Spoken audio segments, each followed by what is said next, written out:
Hey mock trial teams, welcome to the Montana High School mock trial competition. We're excited to have you participating in our program.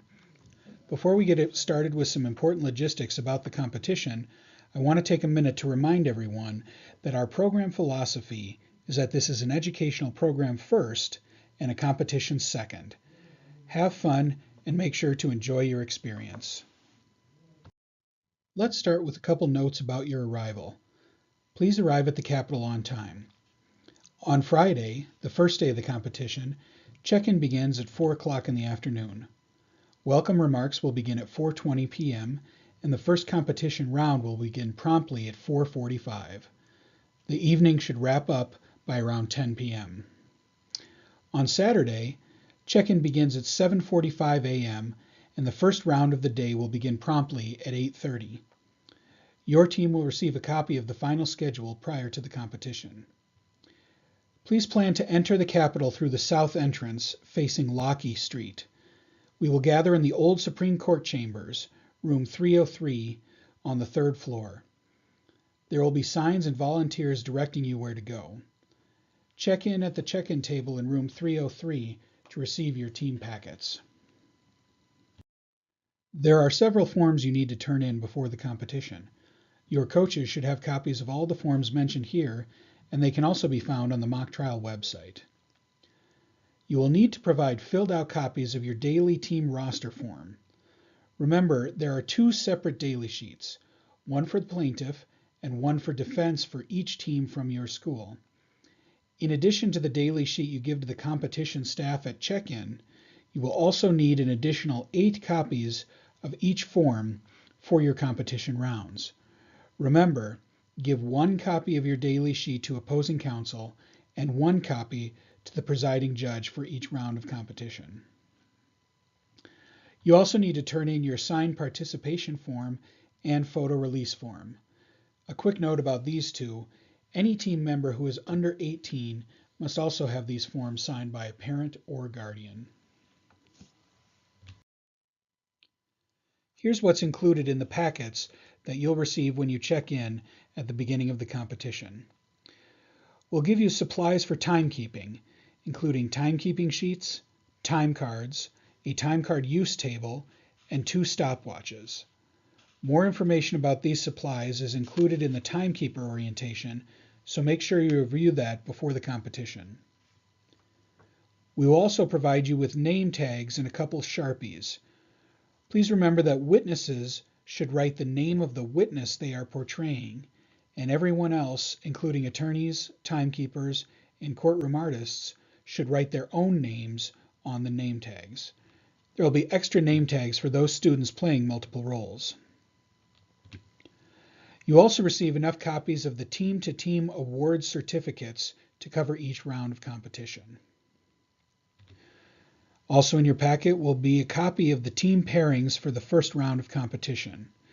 For those of you new to the competition, the pairings are the list of which teams you will face and which side your team will play for each round of competition. Your packet will also contain official copies of the exhibits for you to use during the trial. Please use only these official copies during the trial and do not mark on them or alter them in any way. Make sure you collect your exhibits after each round so you have them for the following rounds. After you've checked in and gotten your materials, there will be a brief welcome and then you can go to your assigned first round courtrooms.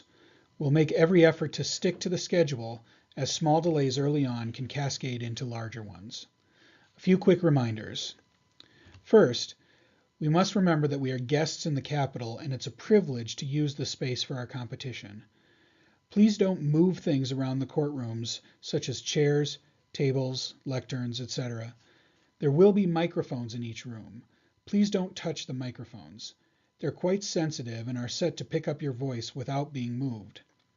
Make sure to pick up after yourself and keep all areas clean, including bathrooms, and make sure you keep track of your belongings. The Capitol is a public building after all. No food or drink is permitted in any of the courtrooms except for bottled water. Although we are at the Capitol, courtroom rules will apply, which means no hats or chewing gum, and cell phones must be turned off or placed on silent. Each timekeeper has some specific trial duties.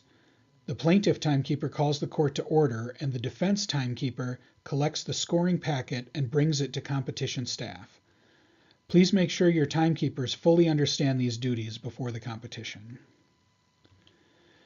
Please remind any spectators to arrive on time, or maybe even a little bit early. It's very disruptive to have people going in and out of the courtroom during a round, and people who arrive late may have to wait until a new round begins to get to see your team in action.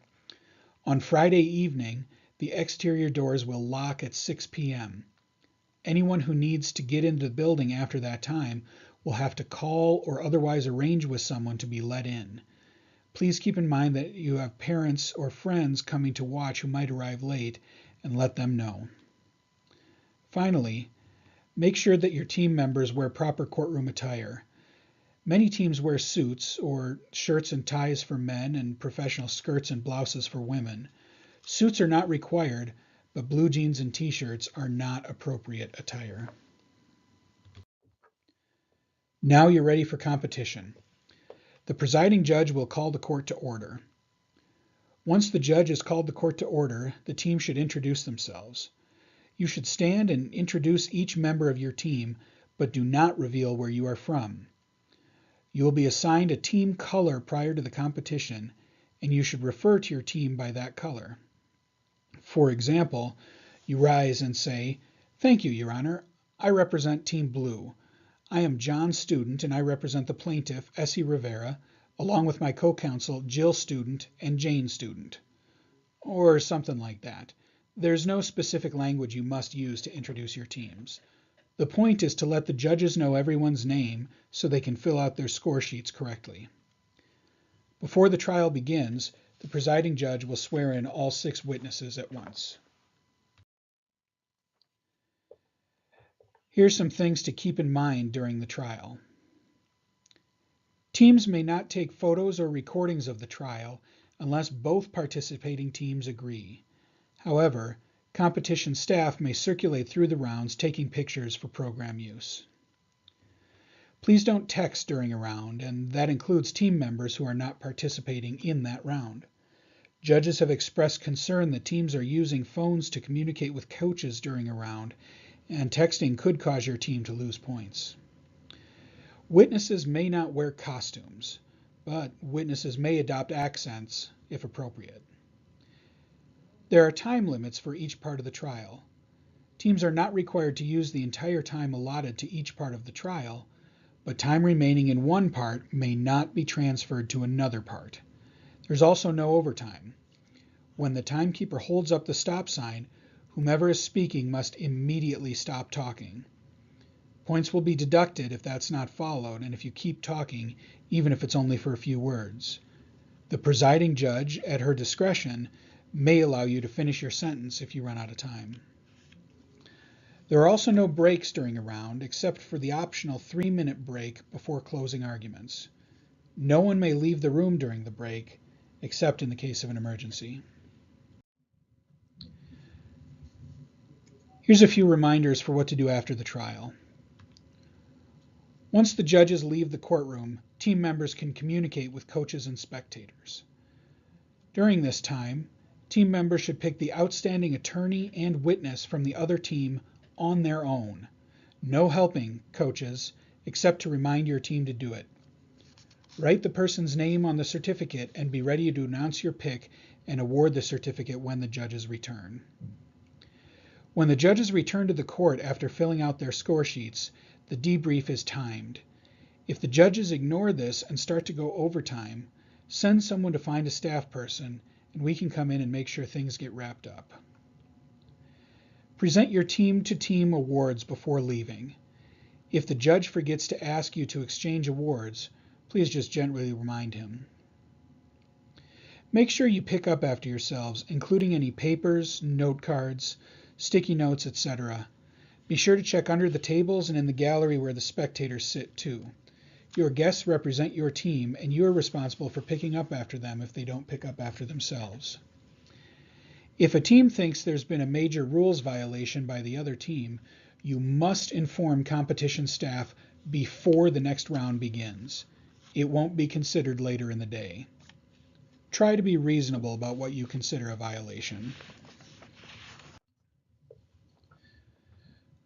We've allotted 2 hours and 15 minutes for each round, but not all rounds will take the full time.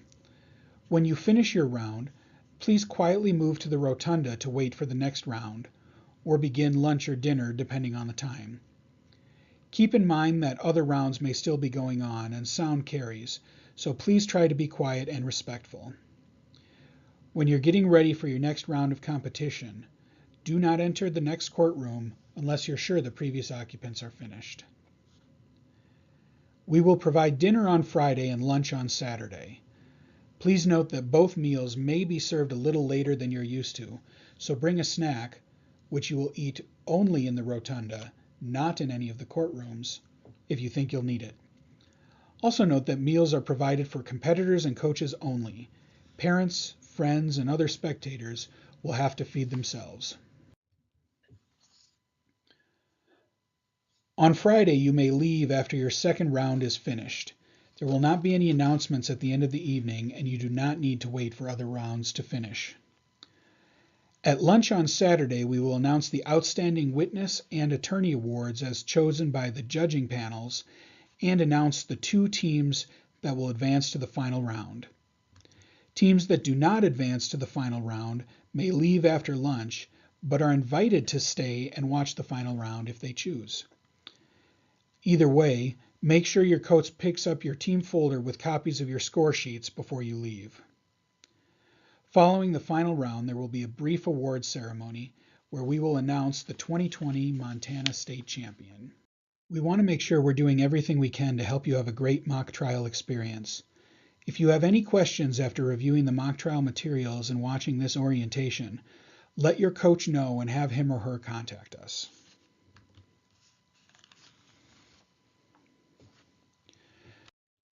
Best of luck to you and your team as you prepare for the competition. We look forward to seeing you in Helena on March 6th.